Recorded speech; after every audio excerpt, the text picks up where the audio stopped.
This is Gary Atencio with CNTV, and today we're in Arizona. I am joined with Michelle Dolores. Since the mid-90s, this medium and spiritual channel has provided readings and intuitive profiling while bridging enlightenment and universal concepts for individuals, groups, and professionals. I'm joined with Michelle. Thanks so much for joining us here today. Thank you, Gary, for having me on your show. Excellent. Let's start off a little bit about yourself. I mean, your past professional life is filled with unique experiences, from corporate executive positions, creating companies, funeral cemetery business, to closing multi-million real estate deals and mentoring hundreds in that industry. You provided readings since the mid-90s, but really as early as 3 years old, you remember having this ability. It took you years to truly understand what you were experiencing, and you eventually learned to embrace it. Share with me just a little bit of your story of what got you here today. It's an interesting story, and we only have a limited period of time, right? So what I would say to you is it really was a journey owning this ability, because a lot of people, they really don't understand what it is. It's becoming more and more accepted to have this metaphysical or intuitive ability and be able to talk to those who have crossed over. But the biggest bridge for me was that when I had so many accuracies in my predictions, that I truly had to end up embracing that I have this gift or I have this ability, and I need to stop, not stand behind it. I need to stand in front of it. And so that's when I kind of came out of the closet, okay, and started doing readings, but I still kept it low, under the radar, because I had one foot in corporate America and I had another foot on the metaphysical side. And I didn't want anybody to think I was crazy. When you have this ability and they don't believe in it, or you have to prove yourself, they truly think you're crazy. So I'm thinking, oh my goodness, I'm sitting around a boardroom with a bunch of attorneys working on a $50 million real estate deal, and they know I'm psychic. What are they going to think, So that's what got me here. And it's been fun, actually, I have to say. And a journey at the same time. I mean, this Journey, yeah. this ability, or a gift, as many would call it, how would you describe it? I mean, is it hard to pinpoint how you just kind of know what you know? Yeah, well, that's part of enlightenment. It's the individualism, okay? And that's why I came bridging enlightenment with universal concepts, because universal concepts are just theories and notions. So it's really coming into myself and saying, I'm unique, I'm different. But what I go through is very unique. And the most challenging part for me when I sit down and do a reading with somebody is that I explain to them, listen, everybody thinks this is easy. This is not easy, because with my eyes wide open, I can see things, I can hear things, I feel things. I might see a picture. Now here I'm going to see it in my mind's eye, but my eyes are open. I could feel energy, spirit energy, and I have to take all of that information and I have to piece it together to hope I can articulate it to you in such a way that it will make sense. And then it comes in different ways. Do you believe that we all have this ability to some degree, and can it be nurtured or even developed if we choose to accept that it actually exists? Oh, and I have, when people sign up for my mailing list, I have ways they can do that. Just kind of practice on their own and behind closed doors so they can kind of really get a feel for it. But you hear all the time, yes, we all have a sixth sense, but this sixth sense is so heightened and elevated. And it's just, I know. And part of the difficult part of this for me has been, I can sit across from you, or I'm a psychic profiler, and I help solve missing person cases and homicides. And I can sit across the room and I just know that you're not telling me the truth. But the only way I can prove that is if you tell the truth. And you see what I'm saying? Or I can prove the truth. And unfortunately, it gets in the way of some readings because so many people cannot accept what you say or what you feel or what you see or what you hear. And then you have to be very careful, of the words you choose, because they're very, very impactful. But see, hear, feel, know, the four clairs, I have all of them. And the one thing that I would say about mediumship, Gary, is that I can't guarantee somebody that if they want to talk to their mother, well, I got to tell you, I don't know if your mother wants to talk to me. I mean, sometimes that's what it boils down to, right? And so you just sit there and and I said, if you want to go to somebody who says they can talk to your mother, I'm going to give you what I get. And some of it you may want to hear, some of it you don't. But that's been a little challenging along the way. I mean, you knew you had this keen sense even as a toddler, yet it would take years to embrace it. I imagine people are afraid to admit they even have it and fear how others may see them. When and why did all this change for you? And like you said, kind of come out of the closet, if you will. Oh gosh, a defining moment. I think that's maybe what you're looking for, a defining moment. Yes. In order for me to truly let it out there, a defining moment was sitting in my family room, I had an event with people there. It was metaphysically based. My mother had passed away, and I heard my mother screaming at me, "Don't go there! Don't go there!" And I'm sitting with a room full of people, and I'm saying to her, "Don't go where? Don't go where?" Moral of the story, I was going to California. I had a Mercedes at the time. I had wild hair to go out and buy a little Prius C because I fell in love with that. Bought that, was going to drive it to California, changed my mind at the last minute. I never heard from her. I said, "Tell me, what are you talking about?" She knew that once I went back to driving my Mercedes, and I know this is a crazy story, but as soon as she went back to driving my Mercedes and I was going to be okay, she never had to come back in. And I ended up running over a sign in pitch dark on the highway driving back from California. And had I been in that Prius C, we wouldn't be here. So at that moment, I thought, you know what? I don't care anymore. Everybody has to know. I don't care who it is. I don't care if it's the CEOs that I'm dealing with. I don't care anymore. And here I am. So that was a defining moment for me. Stop your own madness, Michelle. Even though I did readings, it was publicly, getting it out. A lot of confusion for you in that front room. Thank you for sharing that. That is very cool. Yes. Once you embraced it, did you feel it was important to share it with others and to assist them and serve them as well? Oh, absolutely. The best way, in my humble opinion, to do a reading is that I want people to ask me very specific questions, because then it gives me an opportunity to focus on it.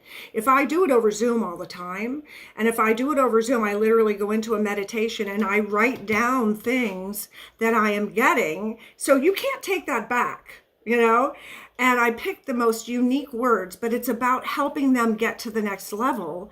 And sometimes it's about reading between their energy, so that they absolutely need to hear what they need to hear, and I channel that information. Might not be anything having to do with why they came to me, but I have to give them what I get and be very gracious in the delivery of that information, and be real about it and not take up time, because I'm very authentic. I don't ask questions, and if I do, I really need to break the ice, because I'll get stuck. So that one word or that one sentence could make all the difference in the world. Interesting. For someone out there who maybe has never had a reading before, let's try to explain the process. Is your waiting words, signs, symbols? Can a person ask questions? Explain kind of what happens during that time with you.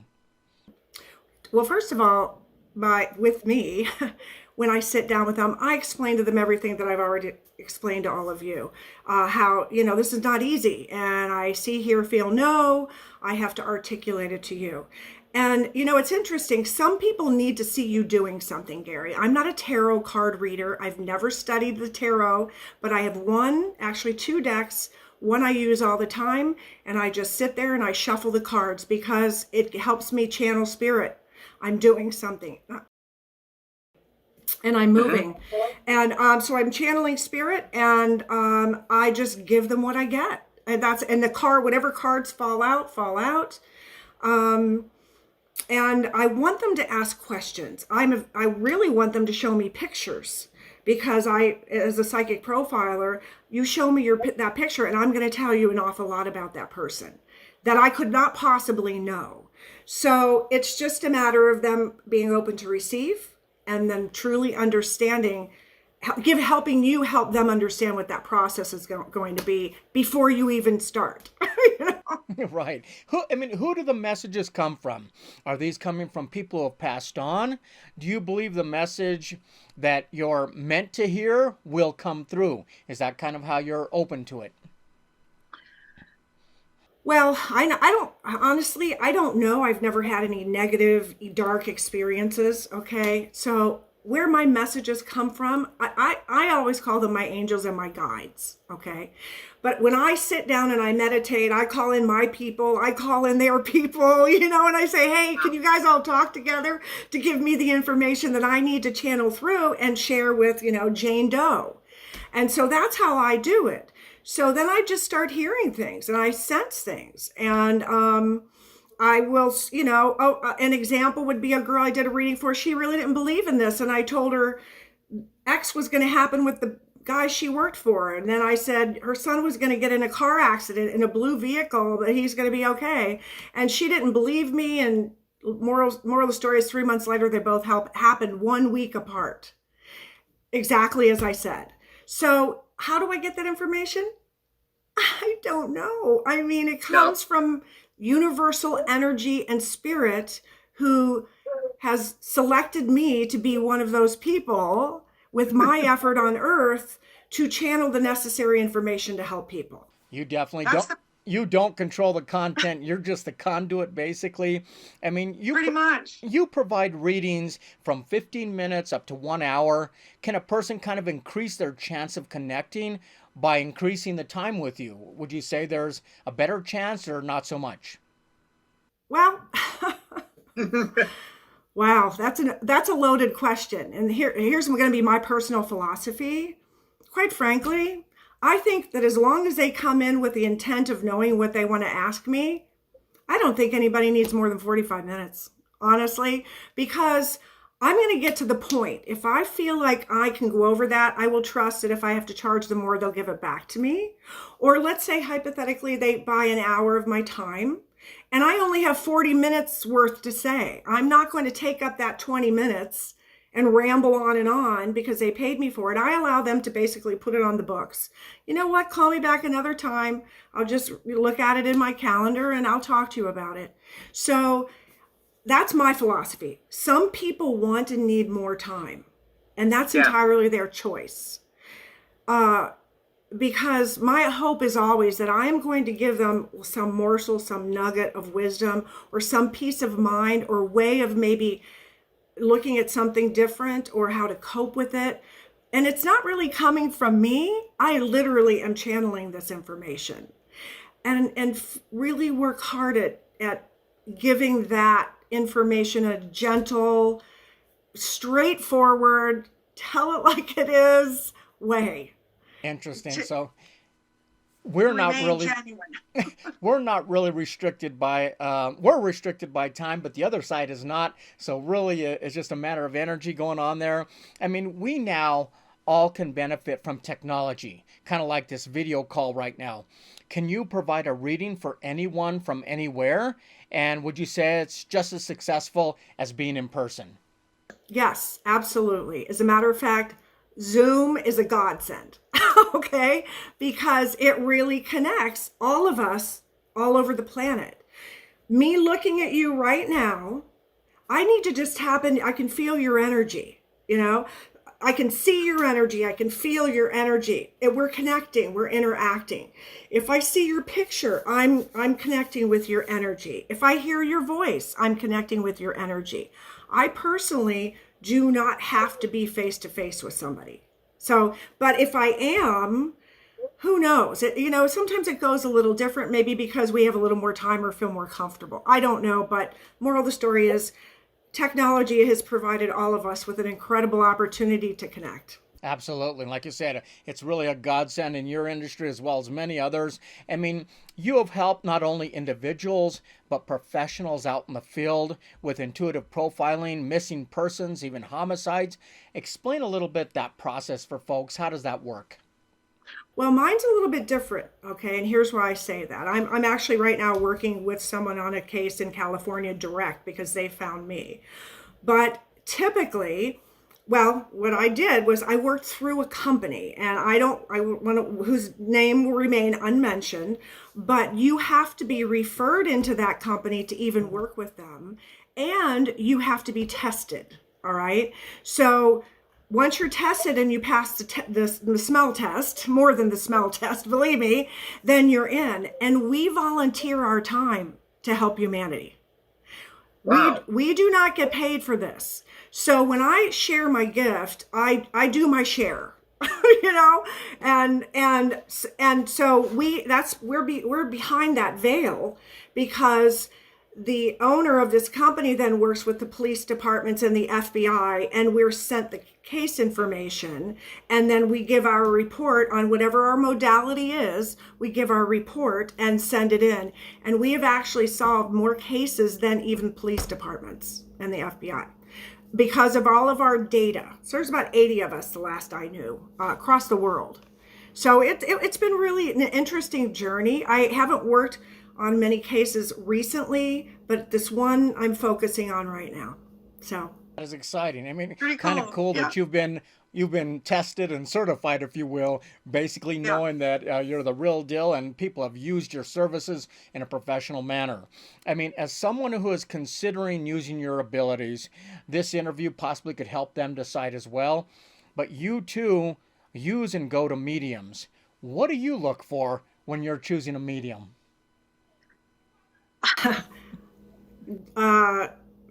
Genuineness. How about that? You know, I can kind of feel, I get the vibe, okay? I can kind of feel if I have somebody asking me a million questions, I'm like, no. I'm not going to feed you this information. I came to you. I'll ask a couple questions, but I came to you. And so I look for that.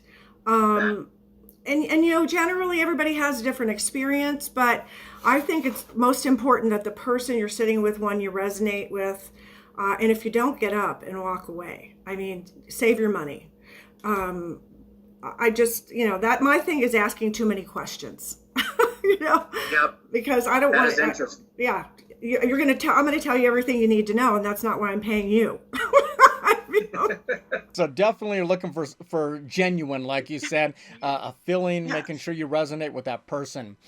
You stand by your ability and you're honorable with it. You don't pretend to be anything that you're not. You have an accelerated intuition. You really believe this is a gift from God. Does it continue to be rewarding for you as you share that gift? Yeah, more so now than anything. Especially as I become a more mature adult, all right? Yes. And I always share with people, I'm not God. None of us are God. There's no possible way we're going to be 100% accurate. There's no way that I'm going to know everything, because there is free will. And that's where it gets a little tricky, you know? But I'm in your energy field right now. And I'm going to tell you what I feel in your energy right now. I'm going to tell you right now who's coming in, what they're saying, and the messages you need. I can look beyond that as well. But the key factor here is the two people have to have a common knowing that, listen, I'm not infallible, you know, and you need to know this going in. I think that's really critical, because people think you're supposed to be 100% accurate. You're not. Interesting. Energy fields change, so obviously results change as well. That is excellent. Viewers, let's take a look at the bottom of the screen right there. What you're going to see is her website. On the website, learn more about all the types of readings that she provides. Definitely read the testimonials, and you're going to find people who basically are raving about her accuracy, people who started out maybe as a skeptic and basically realized that this was something that definitely helped them. Believers, non-believers, skeptics are welcome definitely to reach out, and she can maybe have a consultation with you or find out if it is what you're looking for. Her rates are transparent. They're right there on the website. She makes it easy to book an appointment right there online. She can serve folks in her local area in person, but she can also serve you pretty much across the planet with the use of technology. Once again, that is Michelle Dolores, providing readings and intuitive profiling while bridging enlightenment and universal concepts for individuals, groups, and professionals. This is Gary Atencio with CNTV. And if you don't know, now you know.